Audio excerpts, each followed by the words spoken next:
তৌফিক রহমানের বাড়ির ডাইনিং রুমে সাদামাটাভাবে বিয়েটা হবে। বড় বড় দুইটা সোফা বসানো হয়েছে বর-কনে বসার জন্য। তৌফিক রহমান সহ পিয়ার নাম মাত্র মামা বাড়ির গেট থেকে শাহজাহানকে বরণ করে ঘরে আনলেন। সাথে তেমন লোকজন আসেনি, শুধু শাহজাহানের ঘরের মানুষ। তানহাও এসেছে। তার চোখে একটা খুশির আমেজ, যদিও বিয়েটাতে তার বেশ অনীহা। যে মেয়েকে হিংসে করে সে আবার তার শ্বশুর বাড়ির বড় বউ হতে যাচ্ছে, তাও তার ভাসুরের বউ। আজকে তার শেহজাদের সাথে এই বাড়িতে আসার কথা ছিল, কিন্তু বিয়েটা হওয়াতে আসা হলেও থাকা হবে না। তার মাঝেও তানহার মনে আনন্দ কাজ করছে। তানহা আর তিশা একসাথে হেঁটে হেঁটে আসছে। তিশার মুখে একটা চাপা ক্ষোভ, নিজের ভালোবাসার মানুষকে চোখের সামনে অন্য কারো হতে দেখতে এসেছে সে। শাহজাহানের সাথে শেহজাদ, তুষার ওরা আর কেউ আসেনি। শাহাবুদ্দিন ঈশান, সুনীল ঈশান বিয়ের সাথে কুশল বিনিময় করে কথা বলছেন। বাড়ির ডাইনিং রুমে পা দিতেই আশেপাশে দেখতে আসা লোকজনের শাহজাহানের দিকে দৃষ্টি আটকে যায়। 6 ফুট লম্বা, মাঝিন চেহারা, বলিষ্ঠ দেহের পুরুষটাকে সাদা পাঞ্জাবি পায়জামাতে দেখতে হেব্বি সুন্দর লাগছে। চোখে এক অদ্ভুত শান্তি, চোখে মুখে সেই চিরচেনা দৃষ্টতা। মহিলারা দেখে একজন আরেকজন বলতে লাগলো, মেয়েটার ভাগ্য আছে বলতে হবে, না হলে মা বাবা হারা মেয়েটা এত ভালো সুন্দর ছেলে পেল কিভাবে, তাও সেনাবাহিনীর মেজর। সেসব কথা দূর থেকে শাহজাহানের কানে ভেসে এলো, কিন্তু শাহজাহান সেসব কানে নেয় না। সে অপেক্ষা করতে লাগলো তার পিয়া বউয়ের মায়াবী মুখোশটা দেখতে।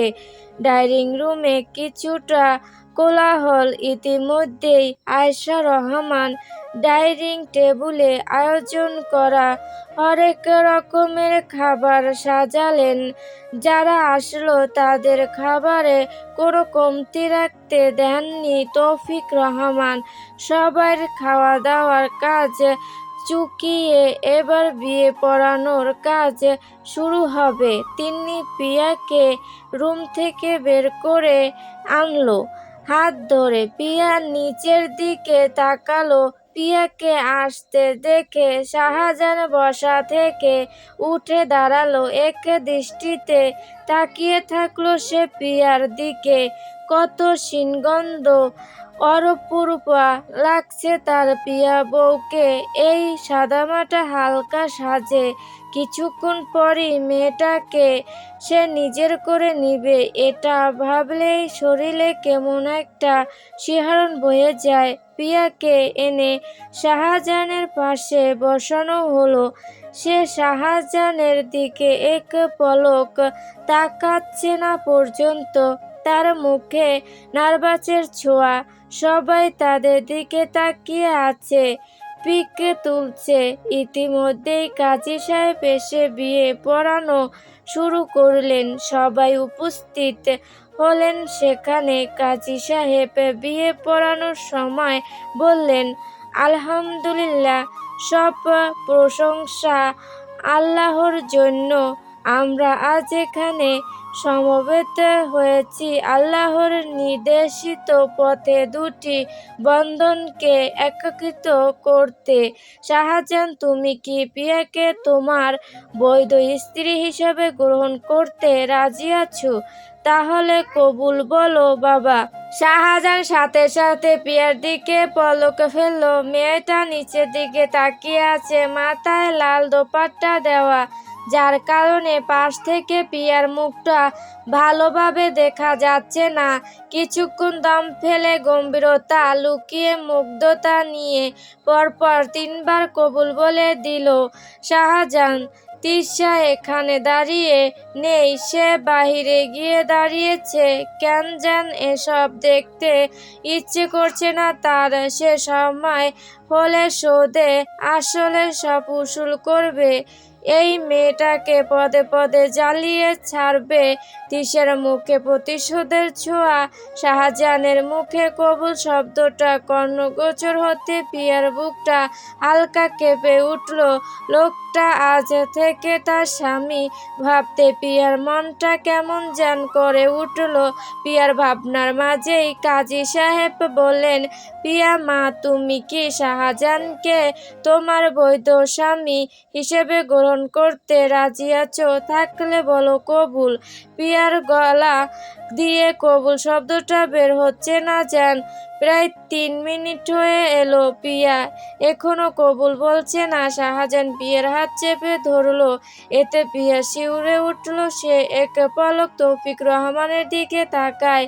তৌফিক রহমান এদিকে তাকায়। পিয়ার তাকানোর সাথে সাথেই তিনি ইশারা করলেন যাতে কবুল বলে। পিয়া দম ফেলে নিচু স্বরে বলল, কবুল কবুল কবুল। কাজী সাহেব সহ উপস্থিত সকলে একসাথে বলল, আলহামদুলিল্লাহ। তারপর কাজী সাহেব আবার বলল, এখন আপনাদের বিয়ে সম্পন্ন হলো। শাহজাহানকে জিজ্ঞেস করা হলো, তুমি পিয়াকে দেনমোহর হিসেবে কি দেবে? শাহজাহান কথাটা শুনে শাহজাহান পিয়াকে বলল, তুমি কি চাও আমার থেকে দেনমোহর হিসেবে? পিয়া নিচের দিকে তাকিয়ে বলল, আপনি খুশি হয়ে যা দিবেন। পিয়ার উত্তর শুনে উপস্থিত সকলে হতবাক হয়ে যায়। সাথে শাহজাহানও। মানুষ দেনমোহর হিসেবে কত কিছু চায় স্বামীর কাছে, আর এই মেয়ে সব স্বামীর উপর ছেড়ে দিল। শাহজাহান কিছুক্ষণ ভেবে বলল, আমি যদি তোমাকে 1 টাকা দেই দেনমোহর হিসেবে? পিয়া বলল, আপনি খুশি হয়ে 1 টাকা দিলেও সেটা আমার জন্য অনেক কিছু। পিয়ার কথা শুনে শাহজাহান কাজী সাহেবকে বললেন, দেনমোহর হিসেবে আমি 1 কোটি টাকা ও একটা ডুপ্লেক্স বাড়ি দিব। শাহজাহানের কথা উপস্থিত সবাই হা হয়ে গেল। তার মাঝেই কাজী সাহেব বললেন, আলহামদুলিল্লাহ, আপনাদের বিয়ে সম্পন্ন হলো। আপনারা দুজনেই একে অপরের জন্য হালাল হলেন। তারপর কাজী সাহেব দোয়া করলেন, আল্লাহ আপনাদের দুজনকে একাত্ম করুক, আপনাদের জীবনকে সুখী করুক এবং আপনাদের বিয়েকে সফল করুক। সবাই একসাথে উচ্চারণ করলো আমিন।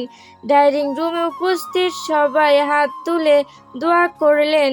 3 কবুলে ঘরোয়াভাবে বিয়েটা সম্পন্ন হতেই তৌফিক রহমান ও আয়েশা রহমান এগিয়ে এসে পিয়ার কম্পিত হাতটা শাহজাহানের হাতে তুলে দিলেন। তৌফিক রহমান ভাঙা গলায় শাহজাহানকে অনেক কিছু বুঝিয়ে দিলেন। পিয়ার চোখে জল চলে এলো। তৌফিক রহমান পিয়ার মাথায় হাত বুলিয়ে দিলেন। তৌফিক রহমানের চোখেও পানি। এমনকি আয়েশা রহমানেরও। মেয়েটার জন্য আজ তার ভীষণ মন জ্বলছে। বাড়িটা কেমন খালি খালি লাগছে আয়েশা রহমানের কাছে। দুপুর গড়িয়ে বিকেল, বিকেল গড়িয়ে প্রায় সন্ধ্যা হয়ে এলো। মাগরিবের আজান এখনো দেয়নি। উপস্থিত সকলে এগিয়ে এসে পিয়াকে শাহজাহানের হাতে সঁপে দিল। তারপর সবার থেকে বিদায় নিয়ে শাহজাহান পিয়ার হাত ধরে বাড়ি থেকে বের হলো। পিয়া পাথরের মূর্তির ন্যায় হাঁটছে। ওই বাড়িতে তার পথ চলা কেমন হবে কিছুই তার জানা নেই। নতুন বাড়ি, নতুন মানুষ, সবার সাথে নিজেকে মানিয়ে নিতে পারবে তো সে? পিছন পিছন শাহাবুদ্দিন ঈশানের সাথে বাড়ির মেইন গেট পর্যন্ত আসলেন তৌফিক রহমান। পিয়ার ব্যাপারে অনেক কিছু বললেন শাহাবুদ্দিন ঈশানকে। একটা গাড়ি করে এসেছে। কয়েকজন সদস্যরা শাহজাহান পিয়াকে নিয়ে গাড়িতে উঠল। পেছনের সিটে তিশা আর তানহা গিয়ে বসলো। তিশার ইচ্ছে হচ্ছে পিয়ার চুলের মুঠি ধরে এখন গাড়ি বাইরে ফেলে দিতে, কিন্তু এটা কখনোই সম্ভব না। দাঁতে দাঁত চেপে ক্রোধের দৃষ্টি নিক্ষেপ করলো পিছন থেকে পিয়ার দিকে। সামনের সিটে শাহজাহান আর পিয়া। শাহাবুদ্দিন ঈশান ও সুনীল ঈশান দু ভাই নিজেদের গাড়ি করে চলে গেলেন। তুষার আর শেহজাদ ড্রাইভিং সিটে বসেছে। ড্রাইভারের সঙ্গে গাড়ি ছাড়ার সাথে সাথে শো শো আওয়াজ করে গাড়িটা সে জায়গা থেকে উধাও হয়ে গেল। তৌফিক রহমান এখনো ঠায় দাঁড়িয়ে আছেন। দুই মেয়ে চলে গেল তার বাড়িটাতে। যেন আলো কমে গেল। তৌফিক রহমানের মনে হতে লাগলো আজকে থেকে তার বাড়িটা শূন্য হয়ে পড়বে। কেউ তাকে আর অফিসে থেকে ক্লান্ত শরীর নিয়ে সোফায় বসলে গ্লাস ভরা পানি এগিয়ে দিতে আসবে না। মনে চাপা কষ্ট নিয়ে আবার বাড়ির দিকে হাঁটা দিলেন। মাগরিবের আজান ভেসে আসছে চারপাশ থেকে। গাড়িটা এখনো রাস্তার মাঝে শো শো আওয়াজে চলছে নিজের গতিতে। গাড়ির পাশে ঘেঁষে আরো কত গাড়ি, হর্নের আওয়াজ, সব মিলিয়ে পরিবেশটা বেশ কোলাহলযুক্ত। গাড়ির ভেতরে কিছুটা অন্ধকার নেমে এলো। রাত বাড়ার সাথে সাথে শাহজাহান পিয়ার দিকে তাকায়। নিজের পুরুষালী এক হাতের মুঠায় এখনো পিয়ার হাতটা ধরে রাখা শাহজাহান মুচকি হেসে অন্য এক হাত দিয়ে পিয়ার কাঁধে হাত রাখলো। সাথে সাথে পিয়া চমকে উঠল। এক মুহূর্তের সেই স্পর্শে পিয়ার শরীরটা কেঁপে উঠে। নেত্র জোড়া উপরে তুলে চাইল শাহজাহানের পানে।